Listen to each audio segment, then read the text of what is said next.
নমস্কার। আজকে বলবো এই নববর্ষে, এই শুভ নববর্ষে কোন কোন রাশি কি ধরনের উপাচার বা কি করে সিদ্ধিদাতা গণেশকে সন্তুষ্ট করবেন বা সন্তুষ্ট করে আপনি কি ফললাভ করবেন বা আপনাদের লক্ষ্মী লাভ কিভাবে হবে, চলুন তাহলে একটু আলোচনা করি।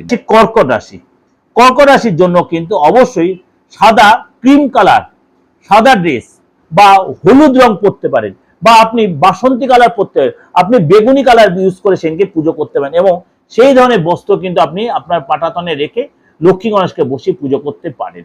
অবশ্যই সেদিনকে আপনি বেদানার রস দেবেন, বেদানার রস দিয়ে পুজো দেবেন, কিন্তু বেদানার রস যেন বাইরের থেকে কিনে আনবেন না, নিজে বাড়িতে বানাবেন।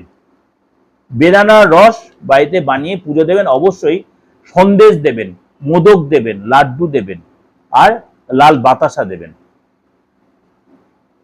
আর লক্ষ্মীর উদ্দেশ্যে অবশ্যই ক্ষীর দেবেন বা রাবড়ি দেবেন। দেখুন, আর নিজের যেটা মনে, যে কোনো একটা ব্যবসার জন্য বলুন, সন্তানের পড়াশোনার জন্য বলুন, নিজের পড়াশোনার জন্য, যার জন্য আপনার নিজের যে রাশি আপনি যে হন, আপনি বা চাকরি যেটা বলুন, যে কোনো বা আর্থিক ডেভেলপ, যে কোনো আপনার যে কোনো একটা মনের ইচ্ছা করুন, আপনি ডেভেলপ পাবেন।